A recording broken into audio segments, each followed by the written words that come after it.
Suspend, Delhi बलात्कार पीडित प्रकरणात फोटो पोस्ट केल्याबद्दल कारवाई। काँग्रेस नेते राहुल गांधी यांनी ट्विटरने मोठा झटका दिला आहे। राहुल गांधी यांनी दिल्लीतील बलात्कार पीडितेच्या कुटुंबियांची भेट घेतली होती। त्यानंतर त्यांनी पीडितेच्या आई-वडिलांचा फोटो ट्विट केला होता। त्याला भाजपकडूनही आक्षेप घेण्यात आला होता, तर एका वकिलाने पीडितांच्या कुटुंबांची ओळख जगजाहीर होत असल्याने या फोटोला आक्षेप घेत दिल्ली पोलिसांकडे तक्रार केली होती। त्यानंतर ट्विटरने राहुल गांधी यांचे ते ट्विट हटवलं होतं, मात्र आता त्यांचं ट्विटर अकाउंट सस्पेंड करण्यात आलं आहे। नांगल येथे एका मुलीवर बलात्कार झाला होता। या कुटुंबियांची भेट घेतल्यानंतर राहुल गांधी यांनी त्यांचा फोटो ट्विट केला होता। विनीत जिंदल या वकिलाने त्याला आक्षेप घेत पोलिसांकडे तक्रार केली होती। राहुल गांधी यांनी त्यांच्या ट्विटर हँडलवरून मुलींच्या आई-वडिलांचा फोटो शेअर केला आहे। त्यामुळे पीडितांच्या कुटुंबियांची ओळख पटली आहे। त्यामुळे या प्रकरणी गुन्हे दाखल करून कठोर कारवाई करण्यात यावी असं जिंदल यांनी तक्रारीत म्हटलं आहे। राहुल यांनी केलेलं हे कृत्य पोक्सो कायद्याअंतर्गत येतं, तसेच बांधवीच्या कलम 228 अ च्या कलम 23 अंतर्गत हा गुन्हा आहे असंही या तक्रारीत म्हटलं आहे। या प्रकरणी राष्ट्रीय बाल अधिकार संरक्षण आयोगाने ट्विटर इंडियाला नोटीस देऊन हे ट्विट हटवण्यास सांगितलं होतं। तसेच या प्रकरणी पोक्सो कायद्याअंतर्गत कारवाई करण्यासही सांगितलं होतं। या प्रकरणात राष्ट्रीय बाल अधिकार संरक्षण आयोगाने मंगळवारी ट्विटर इंडियाला नोटीस जारी करत काँग्रेस नेते राहुल गांधी यांच्या ट्विटर अकाउंटवरती पोक्सो कायद्याचं उल्लंघन केल्याप्रकरणी कारवाई करण्याची मागणी केली होती। त्यानंतर ट्विटरने राहुल गांधी यांचं ट्विटर अकाउंट सस्पेंड केलं होतं। तसंच त्यांना या प्रकरणात आपली बाजू मांडण्यासही सांगण्यात आलंय। त्यामुळे आता राहुल गांधी काय बाजू मांडणार हे पाहणं महत्त्वाचं ठरणार आहे। ब्युरो रिपोर्ट, ॲडव्हान्स खबर।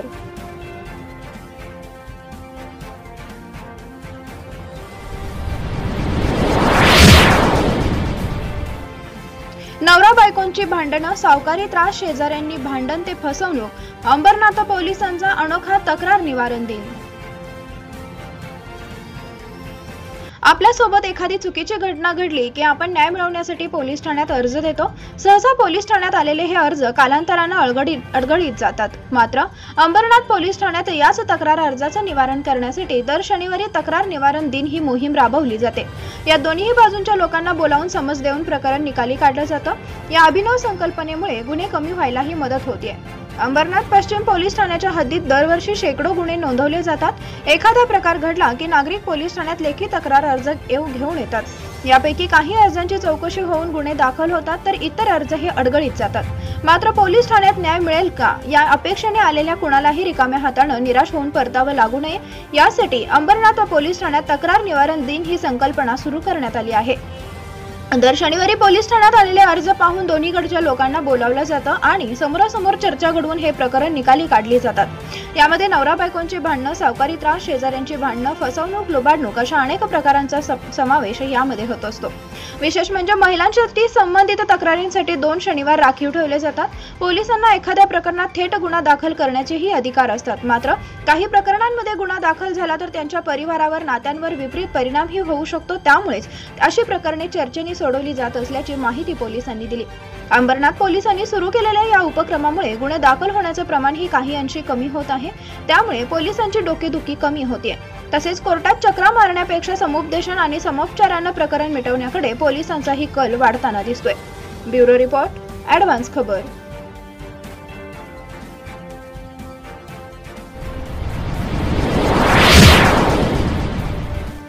इलेक्ट्रिक बसेससह पुनर्विकसित माहीम बस स्थानक मुंबईकरांच्या सेवेत, मुख्यमंत्र्यांच्या हस्ते लोकार्पण। कोणीतरी काहीतरी करेल याचा विचार न करता बेस्टने स्वतः पुढाकार घेऊन इलेक्ट्रिक बस आणण्याचे क्रांतिकारी पाऊल उचलले आहे, असे प्रतिपादन मुख्यमंत्री उद्धव ठाकरे यांनी केले। बेस्टच्या 74व्या वर्धापन दिनी पुनर्विकसित माहीम बस स्थानकांचे लोकार्पण। फेम आय या प्रकल्पाअंतर्गत 12 मीटर्स लांबीच्या इलेक्ट्रॉनिक बस गाड्या, नवीन वातानुकूलित बस मार्ग क्रमांक A115 आणि A116 तसेच 24 इतर गाड्यांचे लोकार्पण मुख्यमंत्री उद्धव ठाकरे यांच्या हस्ते झाले। यावेळी ते बोलत होते। माहीम पश्चिम बस स्थानक येथे या कार्यक्रमाचे आयोजन करण्यात आले होते। यावेळी पर्यटन, पर्यावरण, राज्य शिष्टाचार मंत्री तथा मुंबई उपनगरचे पालकमंत्री आदित्य ठाकरे, महापौर किशोरी पेडणेकर, उपमहापौर सुहास वाडकर, महापालिकेचे अतिरिक्त आयुक्त प्रकल्प पी वेलारासू, बेस्टचे महाव्यवस्थापक लोकेश चंद्र, आमदार सदा सरवणकर, नगरसेवक मिलिंद वैद्य, बेस्ट समितीचे अध्यक्ष आशिष चेंबूरकर आदी उपस्थित होते। मुख्यमंत्री म्हणाले की 1874 ते 2021 हा बेस्टचा प्रवास अभिमानास्पद आहे। वेळेनुसार बेस्टमध्ये बदल होत गेला। इलेक्ट्रॉनिक बस प्रदूषण न करणारी व पर्यावरणपूरक बस आहे। माहीम बस डेपोचे आधुनिकीकरण झाल्याने कर्मचाऱ्यांसह प्रवाशांना देखील दिलासा मिळणार आहे। आम्ही वचननाम्यात म्हटल्याप्रमाणे बेस्ट बस आणि लोकल प्रवासासाठी एकच पास किंवा तिकीट यापुढे चालावे असे नियोजन करण्यात येत आहे। कोरोना काळात बेस्टने अत्यावश्यक सेवेतील कर्मचारी तसेच प्रवाशांची मोठ्या प्रमाणावर वाहतूक केली। जीवाची पर्वा न करता जनसेवेची सेवा केली। कोरोना काळात बेस्ट अधिकारी आणि कर्मचारी देखील कोरोनाग्रस्त झाले। काहींचे मृत्यू झाले तरी देखील बेस्ट थांबली नाही। बेस्ट कर्मचाऱ्यांच्या सहकार्यामुळे बेस्टचे आधुनिकीकरण शक्य होत आहे। यापुढे ई पास सेवा सुरू करण्याचे विचाराधीन असून एकाच तिकिटावर अनेक सुविधा मिळणार आहेत। गेल्या काही काळांपासून निसर्ग चक्र बदलते आहे। कोरोनामुळे निर्माण झालेली परिस्थिती हळूहळू पूर्वपदावर येत आहे। एक गोष्टीवरचे निर्बंध आपण सावधगिरी घेऊन शिथिल करत आहोत। हॉटेल्स आणि रेस्टॉरंट्स मालक भेटून गेले, त्यांनी वेळेची शिथिलता द्यावी अशी विनंती केली। लोकलच्या प्रवासासंदर्भात देखील निर्णय घ्यायचा आहे। कोरोना उलटणार तर नाही ना हेही पाहावे लागणार आहे। बेस्टच्या कोणत्याही कामात काही अडचण आल्यास सरकारकडून आवश्यक ते सर्व सहकार्य केले जाईल असे आश्वासनही मुख्यमंत्री ठाकरे यांनी यावेळी दिले। बेस्टचे महाव्यवस्थापक लोकेश चंद्र यांनी इलेक्ट्रिक बसच्या वैशिष्ट्यांविषयी माहिती दिली। नवीन इलेक्ट्रॉनिक धोरणानुसार 15% इलेक्ट्रॉनिक्स व्हेइकल वाढवण्यात येणार आहेत। मुंबई शहरातील वाहतूक व्यवस्थापनाविषयी पर्यावरण मंत्री आदित्य ठाकरे यांच्या मार्गदर्शनाखाली एक ॲप विकसित करण्यात येणार आहे असेही लोकेश चंद्र यांनी सांगितले। बेस्टच्या सेवानिवृत्त कर्मचाऱ्यांना उपदान वितरणाचा शुभारंभ ठाकरे यांच्या हस्ते झाला। आधुनिक तंत्रज्ञानाच्या सहाय्याने कर्मचाऱ्यांच्या बँक खात्यात उपदानाची रक्कम थेट जमा होणार आहे। सेवानिवृत्त होणाऱ्या 1005 कर्मचाऱ्यांना याचा लाभ होणार आहे। यासाठी लागणारे रुपये 94.21 कोटी एवढी रक्कम कर्मचाऱ्यांच्या थेट बँक खात्यात जमा होणार आहे। ब्युरो रिपोर्ट, ॲडव्हान्स खबर।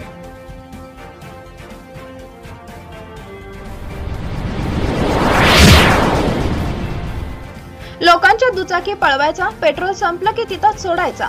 चोराचं चोरीचं कारण ऐकून पोलिसही चक्रावले। उल्हासनगरमध्ये गेल्या काही दिवसापासून दुचाकी चोरीच्या घटना प्रचंड वाढल्या। या चोरीच्या घटनांची दखल घेऊन पोलिसांनी तपासाला सुरुवात केली। अखेर पोलिसांना तपासात काही प्रमाणात यश आलं आहे। पोलिसांनी या प्रकरणी एका तरुणाला बेड्या ठोकल्या आहेत। हा तरुण स्वतःच्या मौज मस्तीसाठी दुचाकी चोरी करायचा। चोरी केलेल्या दुचाकी शहरात एटीत फिरवायचा। या दरम्यान गाडीतील पेट्रोल संपलं की तिथेच गाडी सोडून द्यायचा। अखेर या प्रकरणी पोलिसांनी आरोपी तरुणाला बेड्या ठोकल्या आहेत। तसेच पोलिसांनी आरोपींकडून 4 दुचाकी जप्त केल्या आहेत। उल्हासनगर पोलीस ठाण्याच्या हद्दीत दुचाकी आणि मोबाईल चोरीच्या घटनांमध्ये वाढ झाल्यामुळे पोलीस चोरट्यांच्या मागावर होते। यावेळी एक अल्पवयीन चोरटा पोलिसांच्या जाळ्यात सापडला। हा चोरटा केवळ मौज मजा म्हणून दुचाकी चोरायचा। दुचाकी चोरून ती फिरवायची आणि जिथे त्यातलं पेट्रोल संपेल तिथेच ती टाकून द्यायची असा त्याचा दिनक्रम सुरू होता। आरोपींना अशाच पद्धतीने त्याने 4 दुचाकी चोरलेल्या होत्या। एका दुचाकीसह त्याला अटक करण्यात आल्यानंतर त्याने उर्वरित 3 दुचाकी कुठे कुठे टाकून दिला याचा ठाव ठिकाणा पोलिसांना सांगितला। स्वतःची दुचाकी घेणं परवडत नसल्याने आपण लोकांच्या दुचाकी चोरून फिरवायचो आणि स्वतःचे हौस भागवायचो अशी कबुली या चोरट्याने पोलिसांसमोर दिली आहे। या चोरट्याला बाल सुधारगृहात पाठवण्यात आल्याची माहिती वरिष्ठ पोलीस निरीक्षक राजेंद्र कदम यांनी दिली। ब्युरो रिपोर्ट, ॲडव्हान्स खबर।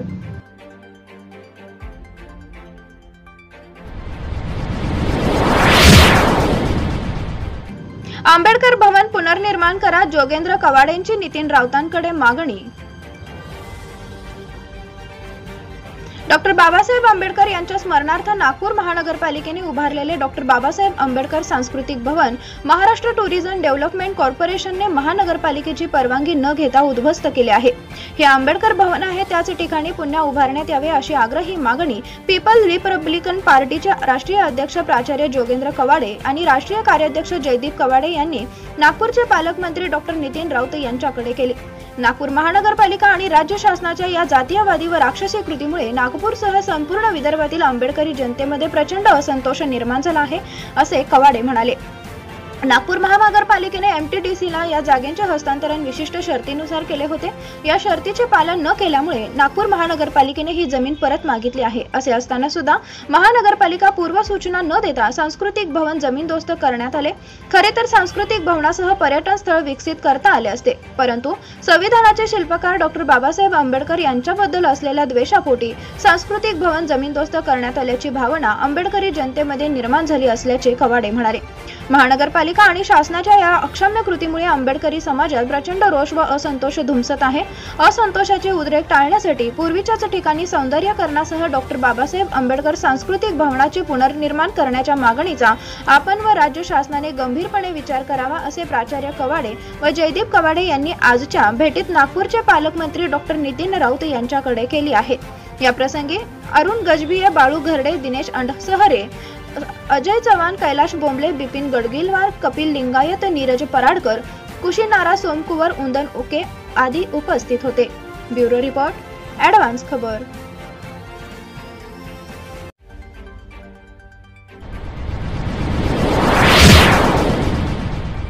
बदलापूरच्या शिक्षकावर उपासमारीची वेळ, कुटुंबांसह आत्महत्येची मागितली परवानगी।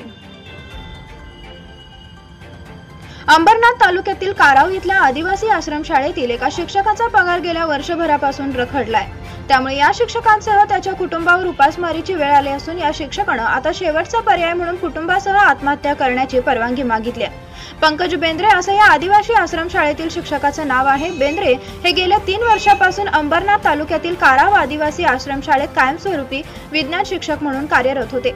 मात्र कोरोना काळात 11वी आणि 12वीच्या विद्यार्थ्यांची पटसंख्या कमी झाल्याने विज्ञान शाखेचे दोन्ही वर्ग आश्रमशाळेने बंद केले। त्यामुळे आश्रमशाळेला सरकारी अनुदान असलं तरी बेंद्रे यांचं वेतन मात्र शासनाने थांबवलं। या गोष्टीला आता वर्ष उलटून गेलं तरी शासनाच्या सेवेत कायमस्वरूपी शिक्षक म्हणून कार्यरत असलेल्या बेंद्रे यांना पगारच मिळालेला नाही। बेंद्रे यांची आर्थिक परिस्थिती डबघाईला आली आहे। बेंद्रे हे बदलापुरात पत्नी आणि 2 मुलांसह भाड्याच्या घरात वास्तव्याला आहेत। मात्र पगारच नसल्याने घर भाडे, मुलांच्या शाळेची फी, घर खर्च यासाठी त्यांच्यावर उसनवारी करण्याची वेळ आली आहे। त्यामुळे त्यांच्यावर मोठं कर्ज झालं असून अक्षरशः बायकोचं मंगळसूत्रही त्यांनी गहाण ठेवलंय। त्यामुळे आता यापुढे घर चालवणंही कठीण असल्याची उद्विग्न भावना बेंद्रे व्यक्त करतायत। आपण शासनाच्या सेवेतील कायमस्वरूपी शिक्षक असून एखादा वर्ग अतिरिक्त झाल्यास त्या शिक्षकांचे वेतन बंद न करता येत नाही। त्यांचे समायोजन होईपर्यंत वेतन सुरू ठेवावं असा शासनाचा आदेश आहे। मात्र तरीही माझं वेतन बंद करण्यात आलंय असं बेंद्रे यांचं म्हणणं आहे। आपली दुसऱ्या एखाद्या शाळेत नेमणूक करावी आणि आपलं वेतन सुरू करावं यासाठी आदिवासी विभागाशी पत्रव्यवहार करूनही आपल्याला न्याय मिळाला नाही। त्यामुळे आता मला घर चालवणं कठीण झालं असून आता परिवारांसह आत्महत्या करण्याची परवानगी द्यावी असं पत्र बेंद्रे यांनी शासनाला लिहिलंय। त्यामुळे शासन दरबारी त्याची दखल घेतली जाते का हे आता पाहावं लागणार आहे। ब्युरो रिपोर्ट, ॲडव्हान्स खबर।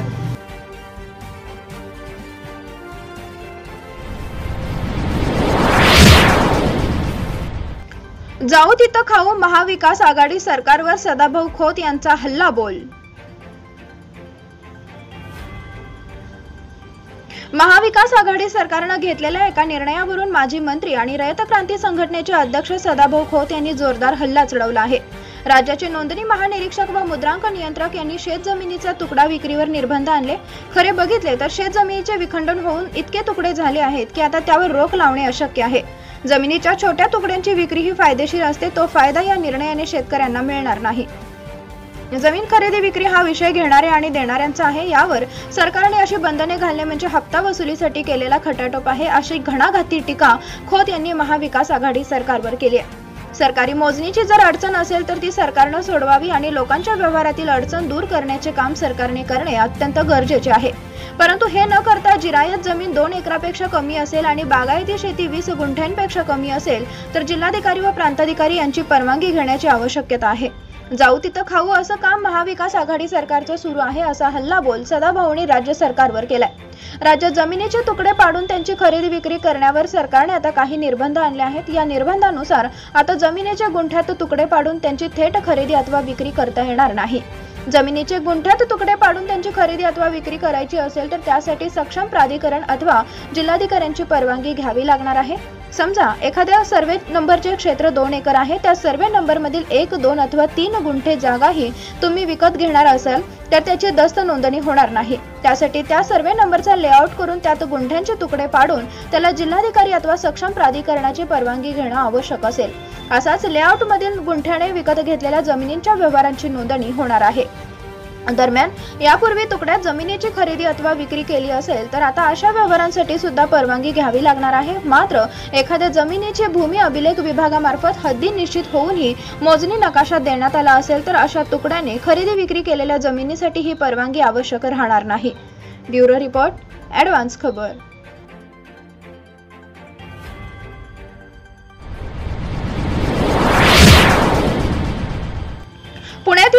व्यापाऱ्यांची आक्रमक भूमिका कायम, आंदोलन सुरूच ठेवण्याचा इशारा। राज्यातील 25 जिल्ह्यात राज्य सरकारकडून शिथिलता देण्यात आली आहे, मात्र पुण्यात अद्यापही लेव्हल 3 चे निर्बंध लागू आहेत। त्याविरोधात सर्वसामान्य पुणेकरांसह व्यापारी आणि पुण्यातील लोकप्रतिनिधींनी आक्रमक भूमिका घेतल्याचं पाहायला मिळत आहे। अशावेळी पुणे व्यापारी महासंघाचे अध्यक्ष फत्तेचंद रांका आणि अधिक आक्रमक झाल्याचे पाहायला मिळत आहेत। जोपर्यंत निर्णय होत नाही तोपर्यंत आमचं आंदोलन सुरूच राहणार असल्याचं रांका यांनी स्पष्ट केलंय। पुण्यात दुकानासाठी सकाळी 7 ते दुपारी 4 ही वेळ देण्यात आली आहे, मात्र व्यापाऱ्यासाठी ही वेळ योग्य नाही। आम्हाला 7 ते 4 ऐवजी 11 ते 8 अशी वेळ देण्यात यावी। शहराचा पॉझिटिव्ह रेट कमी असतानाही निर्णय घेतला जात नाही। जोपर्यंत निर्णय होत नाही तोपर्यंत आमचं आंदोलन सुरूच राहणार अशी आक्रमक भूमिका फत्तेचंद रांका यांनी घेतली आहे। गेल्या 4 दिवसापासून पुण्यात व्यापाऱ्यांचं आंदोलन सुरू आहे। दुपारी 4 पर्यंतची वेळ दिलेली असताना पुण्यातील व्यापारी संध्याकाळपर्यंत दुकान सुरू ठेवत असल्याचं पाहायला मिळत आहे। दरम्यान पुणे शहरात कोरोना निर्बंधांमध्ये शिथिलता द्यावी अशी मागणी मुरलीधर मोहोळ यांनी केली आहे। मोहोळ यांनी आरोग्य मंत्री राजेश टोपे यांच्याकडे तसा प्रस्ताव पाठवला आहे। पुणे शहरात शिथिलता देण्याबाबत आरोग्य मंत्री राजेश टोपे यांनी पुणे महापालिकेकडे प्रस्तावाची मागणी केली होती। त्यानुसार महापौर मुरलीधर मोहोळ यांनी आज प्रस्ताव पाठवला आहे। पुढील कोरोना आढावा बैठकीत पुण्यातील शिथिलतेबाबत निर्णय होण्याची शक्यता वर्तवली जात आहे। दरम्यान देवेंद्र फडणवीस यांच्या पत्नी अमृता फडणवीस यांनीही काल पुण्यातील कोरोना निर्बंधावरून राज्य सरकारवर टीका केली होती। 4% पॉझिटिव्ह रेट असताना पुणे का सुरू झालं नाही हे कळत नाही असा सवाल त्यांनी केला होता।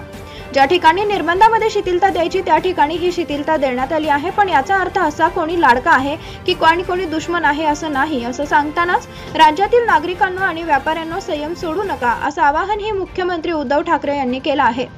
मुख्यमंत्री उद्धव ठाकरे यांच्या हस्ते काल खार एच पश्चिम विभागातील पालिका विभागीय कार्यालयांचे उद्घाटन करण्यात आले। यावेळी ते बोलत होते। जिथे जिथे लॉकडाऊनच्या निर्बंधात शिथिलता देऊ शकलो नाही तिथल्या नागरिकांना आणि व्यापाऱ्यांना विनंती करतो की कृपया संयम सोडू नका। कोणी दुश्मन आहे आणि कोणी लाडके आहे असं काही नाही। सर्व नागरिकांच्या जीवांची काळजी आहे, त्यामुळे या गोष्टी कराव्या लागतात असं मुख्यमंत्री म्हणाले। ब्युरो रिपोर्ट, ॲडव्हान्स खबर।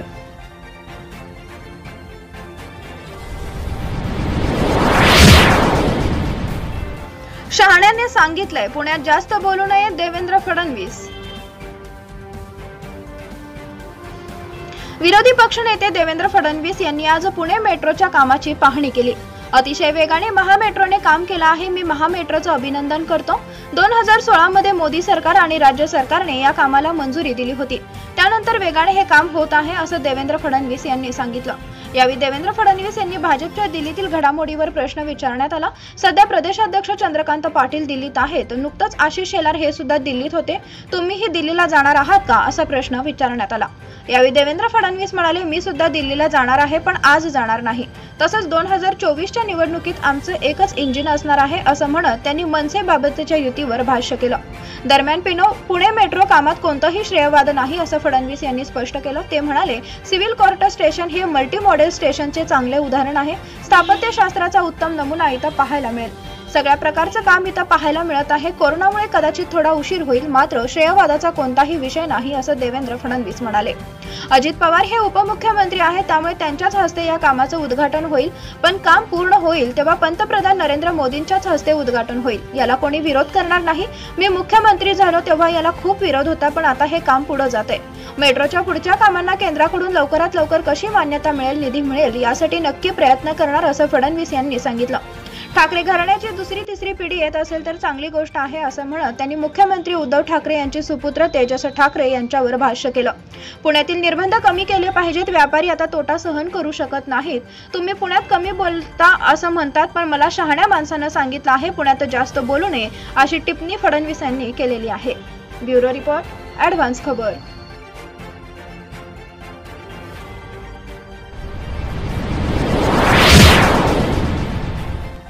कोरोनाच्या कुठल्याही व्हेरिएंटचा सामना करण्यासाठी लसीकरण हाच शाश्वत पर्याय, छगन भुजबळ।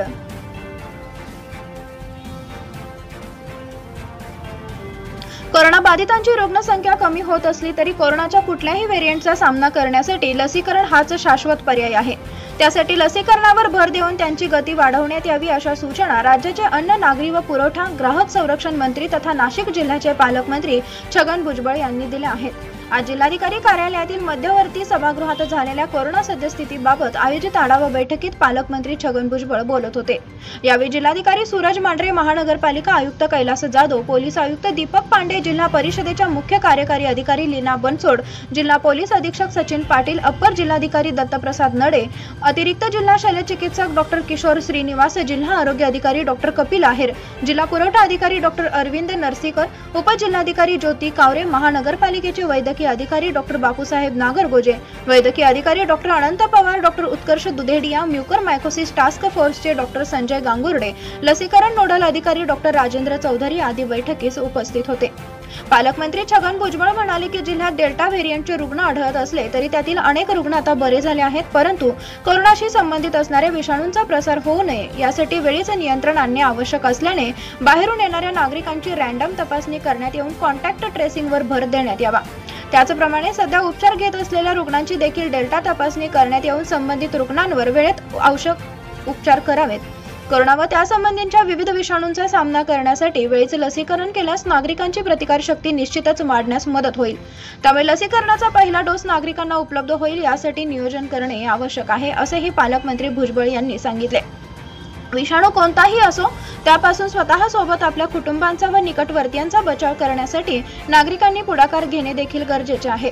या अनुषंगाने कोरोनाची भीती पूर्णतः संपलेली नसल्याने नागरिकांनी कोरोना नियमांचे काटेकोरपणे पालन करून लसीकरण करून घ्यावे, असे आवाहनही पालकमंत्री छगन भुजबळ यांनी केले।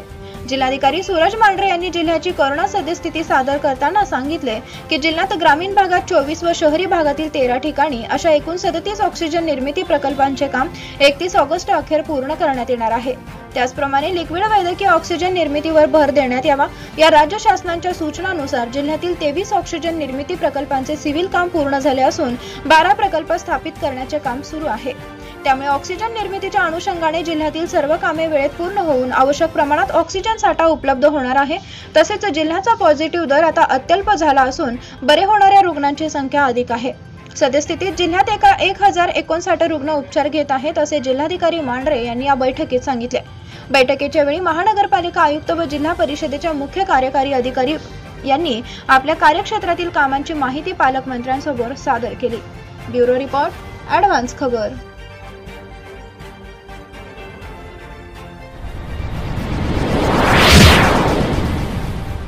पुणे मेट्रोवरून राष्ट्रवादी फडणवीस आमने सामने, मोदींच्या नावाने कुरघोडी। पुणे मेट्रोच्या ट्रायल रनला उपमुख्यमंत्री अजित पवार यांनी हिरवा झेंडा दाखवला होता। त्या कार्यक्रमाला विरोधी पक्ष नेते देवेंद्र फडणवीस यांना निमंत्रण देण्यात आलं नव्हतं। त्यावरून प्रदेशाध्यक्ष चंद्रकांत पाटील आणि महापौर मुरलीधर मोहोळ यांनी अजित पवारांवर निशाणा साधला होता। त्यानंतर आज विरोधी पक्ष नेते देवेंद्र फडणवीस यांनी पुणे मेट्रोच्या कामाची पाहणी केली। त्यामुळे पुणे मेट्रोवरून भाजप आणि राष्ट्रवादी काँग्रेसमध्ये श्रेयवादाची लढाई सुरू असल्याचं बोललं जात आहे। श्रेयवादाचा कोणताही विषय नाही। काम पूर्ण झाल्यावर पंतप्रधान नरेंद्र मोदी यांच्या हस्ते पुणे मेट्रोचं उद्घाटन होणार, असे देवेंद्र फडणवीस यांनी म्हटलंय। त्यामुळे फडणवीसांनी एक प्रकारे राष्ट्रवादी काँग्रेसवर कुरघोडी केल्याची चर्चा सध्या पुण्यात सुरू आहे। देवेंद्र फडणवीस यांनी शिवाजीनगर परिसरातील पुणे मेट्रोच्या कामाची पाहणी केली। त्यावेळी सिव्हिल फोर्ट स्टेशन हे माल्टा मॉडेल स्टेशनचं एक चांगलं उदाहरण असल्याचं फडणवीस म्हणाले। सगळ्या प्रकारचं काम इथं पाहायला मिळत आहे। अतिशय वेगाने महामेट्रोनं काम केलं आहे। मी महामेट्रोचं अभिनंदन करतो। 2016ला मोदी सरकार आणि राज्य सरकारने या कामाला मंजुरी दिली होती। त्यानंतर हे वेगाने काम होत आहे। स्थापत्यशास्त्राचा उत्तम नमुना इथं पाहायला मिळेल। कोरोनामुळे कदाचित थोडा उशीर होईल अशी शक्यताही फडणवीस यांनी व्यक्त केली। श्रेयवादाचा कोणताही विषय नाही। अजित पवार हे उपमुख्यमंत्री आहेत, त्यामुळे त्यांच्या हस्ते ट्रायल रनचं उद्घाटन झालं। पण काम पूर्ण झाल्यावर पंतप्रधान मोदी यांच्या हस्ते मेट्रोचं उद्घाटन होईल, त्याला कुणी विरोध करणार नाही, असा दावाही फडणवीस यांनी केलाय। मी मुख्यमंत्री झालो तेव्हा याला खूप विरोध होता, पण आता काम पुढे जात आहे। मेट्रोच्या पुढच्या कामांना केंद्राकडून लवकरात लवकर कशी मान्यता मिळेल, निधी मिळेल यासाठी नक्की प्रयत्न करणार असल्याचं फडणवीसांनी सांगितलं। मेट्रोच्या कामाच्या पाहणीनंतर देवेंद्र फडणवीस यांनी माध्यमांशी संवाद साधला।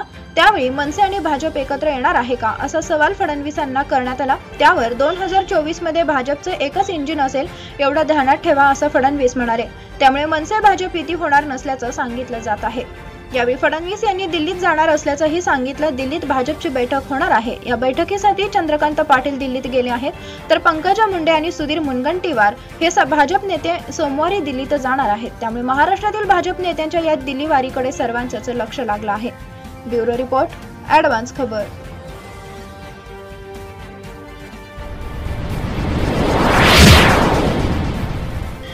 आदित्य आणि उद्धव ठाकरे संयमी, कुटुंबात तेजस सारखा एखादा स्फोटकच असावा, मिलिंद नार्वेकर. शिवसेना पक्षप्रमुख आणि मुख्यमंत्री उद्धव ठाकरे यांचे चिरंजीव तेजस ठाकरे यांचा आज वाढदिवस आहे. त्यानिमित्तानं तेजस यांच्यावर शुभेच्छांचा वर्षाव सुरू आहे. या सगळ्यात शिवसेनेचे सचिव मिलिंद नार्वेकर यांनी दिलेल्या शुभेच्छा सध्या चर्चेचा विषय ठरतोय.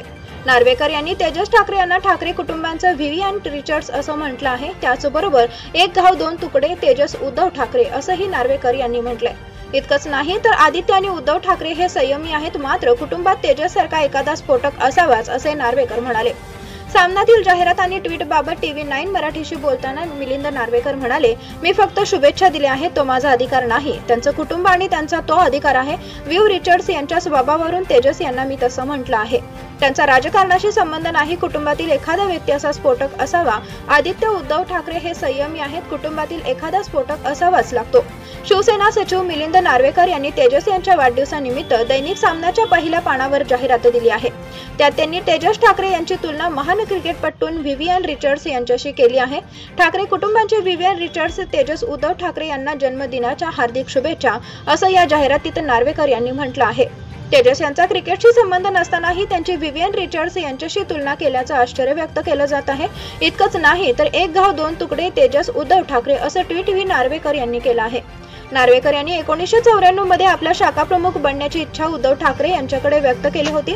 तेव्हा उद्धव ठाकरे यांनी तुला शाखा प्रमुख बनायचं आहे की पक्ष देईल ती जबाबदारी घ्यायची आहे असा प्रश्न विचारला होता. नार्वेकर यांनी या ट्विटमध्ये एक जुना फोटोही शेअर केला आहे. ब्युरो रिपोर्ट, ॲडव्हान्स खबर.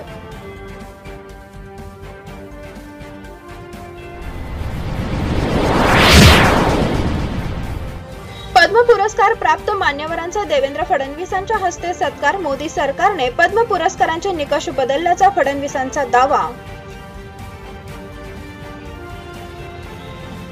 विरोधी पक्षनेते देवेंद्र फडणवीस यांच्या हस्ते पुण्यातील भांडारकर इन्स्टिट्यूटमध्ये पद्म पुरस्कार प्राप्त मान्यवरांचा सत्कार करण्यात आला. सय्यद भाई गिरीश प्रभुने, नामदेव कांबळे, पोपटराव पवार यांच्यासह सरस्वती सन्मान विजेते साहित्यिक शरण कुमार लिंबाळे यांचा सत्कार सोहळा पार पडला. पुण्यातील भांडारकर इन्स्टिट्यूटमध्ये रामभाऊ महाळगी प्रबोधिनीच्या माध्यमातून आयोजित कार्यक्रमात फडणवीस यांनी या मान्यवरांच्या कार्यांचा गौरव केला. पद्म पुरस्काराचे निकष पंतप्रधान नरेंद्र मोदी सरकारने बदलले. यापूर्वी अनेक लोक पुरस्कारापासून वंचित राहिले होते. सरकार नाही तर समाज सुचवेल अशा व्यक्तींना पुरस्कार मिळाला आणि मिळायला लागला. कुठलाही समाज परिपूर्ण नसतो. गिरीश प्रभुणे यांच्यासारखी व्यक्ती समाज बदलत असते.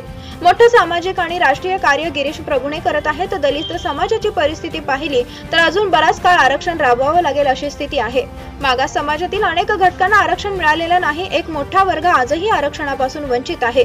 या वंचित घटकाला आरक्षण मिळेल अशी व्यवस्था उभी करावी लागेल. यासाठी राजकीय इच्छाशक्ती आहे का हे मी सांगू शकत नाही असं मत फडणवीस यांनी यावेळी व्यक्त केलं.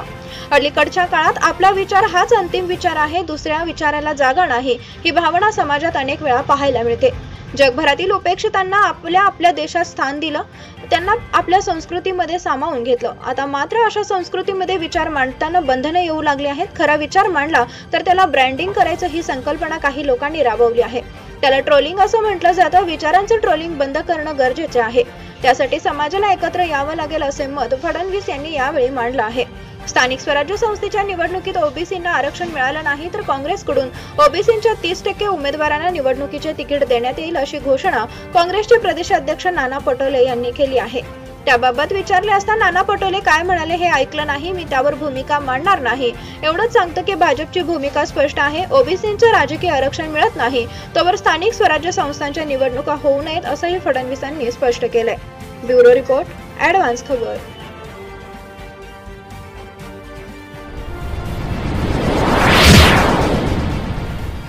आपलं बुवा रामदेव बाबांसारखं नाही. जेवढ्या गायी तेवढंच तूप विकतो. वडेट्टीवारांचा टोला.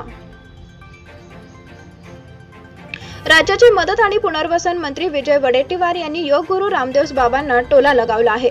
रामदेव बाबा जेवढ्या गायी नाही तेवढं तूप विकत घेत आहेत. जेवढ्या मधमाशा नाही तेवढं मध विकत घेत आहेत.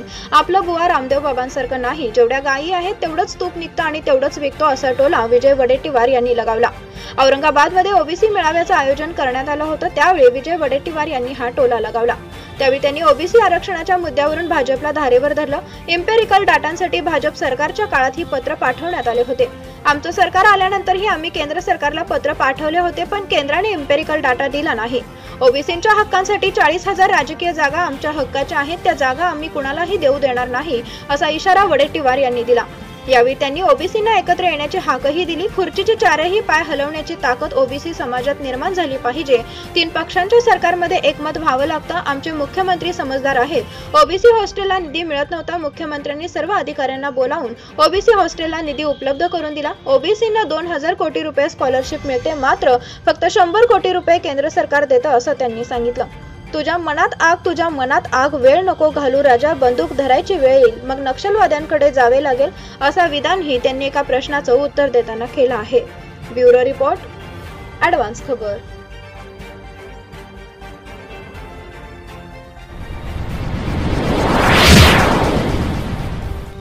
ही नरेंद्र मोदींची पत्रकार परिषद. ब्लॅक फोटो ट्विट करत काँग्रेसचे पंतप्रधान मोदींवरती टीका.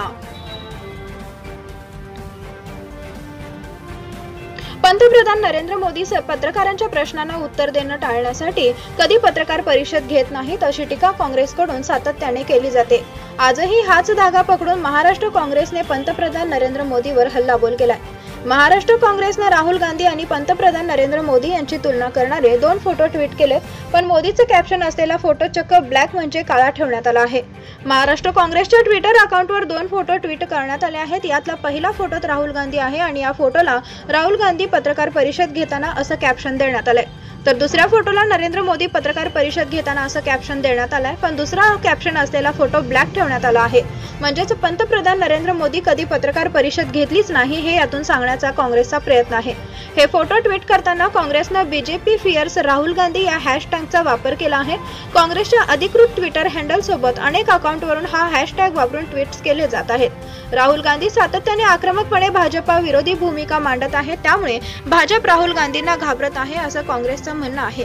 नांगल येथे एका मुलीवर बलात्कार झाला होता. या कुटुंबियांची भेट घेतल्यानंतर राहुल गांधी यांनी त्यांचा फोटो ट्विट केला होता. विनीत जिंदल या वकिलाने त्याला आक्षेप घेत पोलिसांकडे तक्रार दिली होती. राहुल गांधी यांनी त्यांच्या ट्विटर हँडलवरून मुलींच्या आई-वडिलांचा फोटो शेअर केला आहे, त्यामुळे पीडितेच्या कुटुंबियांची ओळख पटली आहे. त्यामुळे या प्रकरणी गुन्हे दाखल करून कठोर कारवाई करण्यात यावी, असं जिंदल यांनी तक्रारीत म्हटलं आहे. त्यानंतर हे ट्विट हटवण्यात आलं आहे. ब्युरो रिपोर्ट, ॲडव्हान्स खबर.